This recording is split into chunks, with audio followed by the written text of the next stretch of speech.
अब हमारे सामने एक कंपनी है जिसे नाम है श्रीराम सिटी यूनियन फाइनेंस।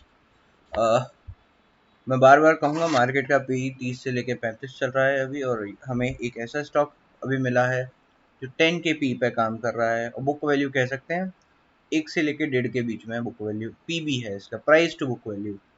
सो ऑलमोस्ट अपनी बुक वैल्यू के पे ट्रेड कर रहा है। बुक वैल्यू से अराउंड 10 to 20% अप ट्रेड कर रहा है। बहुत ही, जिसे कहते हैं, अच्छी बात है। आजकल पीवी इतना, बहुत लोगों का पीवी इतना जो है इन्फ्लेटेड है, बट इसका पीवी 1.5 से भी कम है, आप समझ सकते हैं इसे। तो ये बात है कि अभी बात आती है कि आर ओ सी 11% है, लेकिन अब बात आती है कि ये करती क्या है कंपनी, और मैं इसे क्यों बाय करने का जो है एक सुझाव दे रहा हूँ। तो इसमें जो है, इसमें क्या लिखा है, Shriram city union finance limited incorporated in is a deposit accepting NBFC, is a part of Shriram groups. और सबसे मुख्य बात, जो ये टू व्हीलर फाइनेंसिंग लिखा है इसने, it also deals in funding commercial vehicles, passenger vehicles and home loans again. ये जो है ना, आप बस इतना देखिए, और इसी का जो है एक मेन काम है, वो है कमर्शियल व्हीकल्स, पैसेंजर व्हीकल्स को फाइनेंस करना। मैं इस पर इसलिए जोर दे रहा हूं अभी, क्योंकि स्क्रैपेज पॉलिसी एक ऐसा थीम है जो मार्केट के बहुत सारे स्टॉक्स को जो है मूवमेंट दे रहा है। स्क्रैपेज पॉलिसी जो है उसमें आपको, आई एम एज्यूमिंग आपको पता होगा स्क्रैपेज पॉलिसी के बारे में, पर मैं आपको एक बार ओवरव्यू दे देता हूँ। स्क्रैपेज पॉलिसी में we have to submit our vehicles to the government, और वो उसके बदले में ऐसा नहीं कुछ नहीं देंगे, वो उसके बदले में जो है कुछ ना कुछ स्क्रैप के हिसाब से देंगे पैसा। बट बात ये है कि हमें जो है नया डिमांड ट्रिगर होगा। अब आप बताइए, आपकी गाड़ी जो है 20 से 30 साल पुरानी हो गई हो, आप आपके पास एक कंपलसरी डिमांड तो खड़ा होगा ना, क्योंकि आप उस गाड़ी पे निर्भर थे। आप समझ रहे हैं? तो ये डिमांड ऐसा नहीं है कि this is not a want, एक नीड खड़ी होने वाली है इसमें। नीड और वांट में हमें इकोनॉमिक्स में पढ़ाया जाता है, नीड इज द नेसेसिटी, करना पड़ेगा, क्योंकि अब हमारे लिए वो वांट नहीं रहा, अब हमारे लिए car is a necessity, vehicles are necessity. आप समझ रहे हैं? तो स्क्रैपेज पॉलिसी की वजह से जो ऑटोज को बूस्ट मिलेगा वो आप सोच नहीं सकते। लेकिन अभी भी मैं, मेरी बात पूरी नहीं हुई है। बात यह है कि ऑटो फाइनेंस का रोल तब आएगा कि जब आप चारों तरफ देख लीजिए, हर सलाहकार, हर इन्वेस्टमेंट एडवाइजर आजकल व्हीकल्स के लिए हमेशा ईएमआई लोन के लिए बात कर रहा है।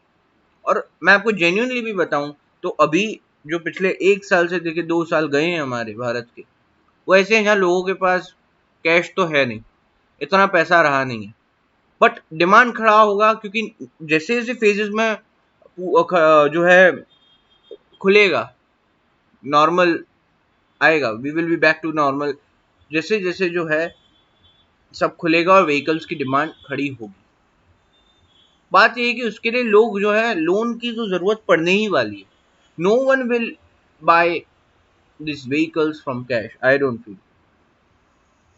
तो ऑटो फाइनेंस का ऐसा रूल है, एक तो कंपलसरी डिमांड को पूरी करने के लिए एक लोन भी जो है, लोन का डिमांड भी ट्रिगर हो सकता है, स्पेशली ऑटो फाइनेंस। तो एक बार इसके फाइनेंशियल्स पे एक बार जो है नजर मार लेते हैं। तो सबसे पहले तो इसका जो फाइनेंशियल जो है, अगर हम एनुअल प्रॉफिट पे ध्यान दें, तो सबसे अच्छी बात है कि इसके अगर पिछले साल के फाइनेंसिंग प्रॉफिट, यानी एक तरीके से कह सकते हैं ऑपरेटिंग प्रॉफिट, वो है बढ़ रहे हैं। 149 थे पिछले साल और अभी हैं 1551। और बात एक और है कि नेट प्रॉफिटेबिलिटी भी बढ़ रही है।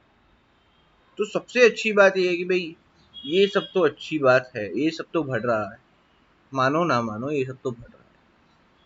अब बैलेंस शीट पे जाके देखें तो रिजर्व्स बहुत बढ़ रहे हैं, इसकी बोरोइंग्स भी बढ़ी हैं। एक चिंता का विषय है कि बोरोइंग्स बढ़ रही हैं, बट हाँ, हमें एक प्लान भी दिख रहा है इसका कि भाई ऑटो फाइनेंस में एक डिमांड आने वाली है, ब्रांच सेटअप करना होता है, सब सारे काम होते हैं, तो उसके लिए एक बोरोइंग्स बढ़ना एक चिंता का विषय है। इसलिए उसको हैंडल कैसे करेंगे वो हम देखते हैं। बोरोइंग्स बढ़ना गलत नहीं है, लेकिन बोरोइंग्स को अगर आप जो है, अगर प्लान है, अगर हमको दिखता है कि अगले का सेक्टर बढ़ने वाला है, तो बोरोइंग्स में कोई बुराई भी नहीं है, राइट? तो उसमें कोई, आई डोंट फील कोई बुराई है। बट एक बार एफ आई आईज या डी आई आईज का भी इसमें रुझान देख लेते हैं। तो अभी देखें तो शायद आज तो 30 जून है, तो कल नए फिगर्स आएंगे क्वार्टर के, बट एक बार नजर ले लेते हैं कि देखिए पिछले क्वार्टर में अराउंड अगर हम बात करें मार्च 2021 तक के जो क्वार्टर था, जनवरी मार्च वाला, उसमें जो है एफआईआई ने स्टेक बढ़ाया है, प्रमोटर्स की स्टेक जो है वो स्टेगनेंट है, पब्लिक ने स्टेक बढ़ाया है और डीआईएल ने स्टेक घटाया है। सो मेजरली जो है बढ़ाया गया है स्टेक, तो ये हमारे लिए एक अच्छा साइन है। बट पूरे इसमें जो है एक द कंसर्न इज कि लोन्स जो है, बोरोइंग जो है बढ़े हैं। अब बात आती है कि बहुत सारी कंपनियां, एक तो ये है कि बहुत सारी कंपनियों को जो है हम बात करें तो बहुत सारी कंपनियों ने जो है शेयर मार्केट में खासा पैसा लगाया है इस साल। अगर आप मेजोरिटी के फाइनेंशियल स्टेटमेंट्स देखें एनुअल, तो बहुत ऑलमोस्ट हर फर्म ने इस रैली में जो है अपना रिस्क में पैसा लगाया। तो देखते हैं इसने क्या किया। तो हम देखेंगे कि इसने इस साल इन्वेस्टमेंट सारे बेचे। आई मीन मैं आपको एक बात बताता हूँ कि जब मैक्सिमम मैं बता रहा हूँ, अगर मैं 100 फर्म को देख रहा हूँ, 100 फर्म के फाइनेंशियल्स को देख रहा हूँ, तो मैं ये पा रहा हूँ कि 90% ने तो जो है ज्यादातर अपना पैसा जो है मार्केट में लगा दिया है, इन्वेस्टमेंट्स परचेज ज्यादातर में आप एंट्री देखेंगे ये बात। बट ये इसकी यूनिकनेस मुझे ये लगी कि इस मार्केट की रैली में इसने ये जो है इमोशंस में बहकर इसने जो है पैसा नहीं लगाया है। ये अभी भी उस रैली से जो है दूर है, और ये जो है रिस्क, इसका पैसा अभी रिस्क पे नहीं है। जो बाकी सारे फर्म्स का एडिशनल कैश रिस्क पे है, वो इसका नहीं रहेगा क्योंकि इसने तो मेजोरिटी माल बेचा है।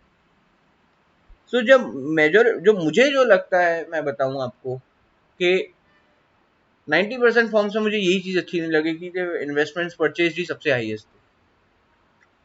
तो कैश फ्लो में अगर हम देखें तो इन्वेस्टमेंट्स परचेज की जो एंट्री थी वो है ही नहीं, जीरो। और इन्वेस्टमेंट सोल्ड, इन्वेस्टमेंट बेचे ही है इसने, खरीदा कुछ भी नहीं।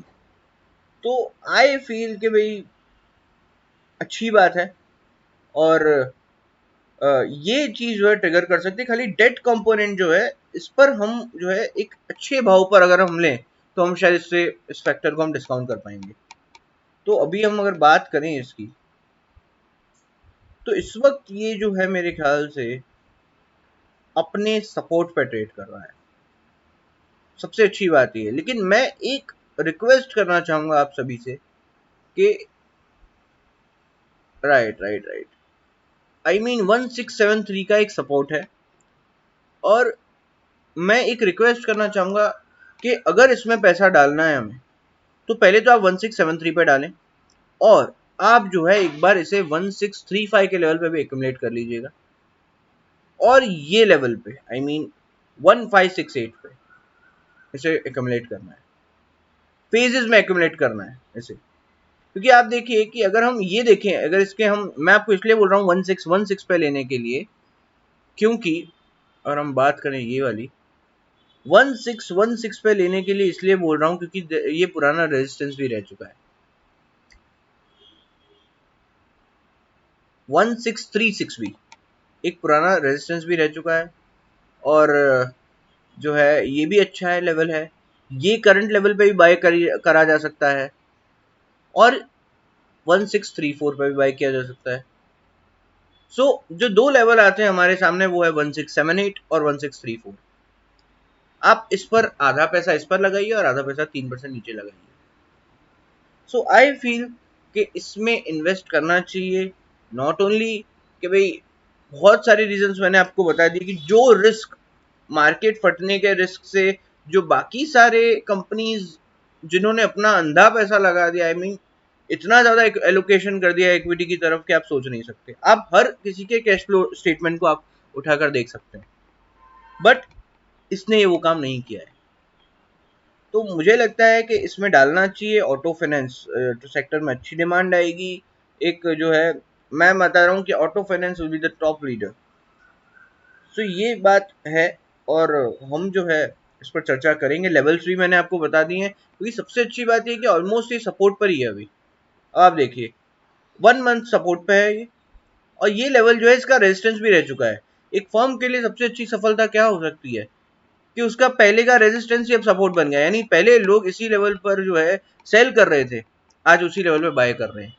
So I think this is the only evidence which I can give for which is giving a signal of the growth of the firm. आप समझ रहे हैं बात को? तो आई थिंक इसे लेना चाहिए और इसमें ट्रेड इनिशिएट कीजिए यार.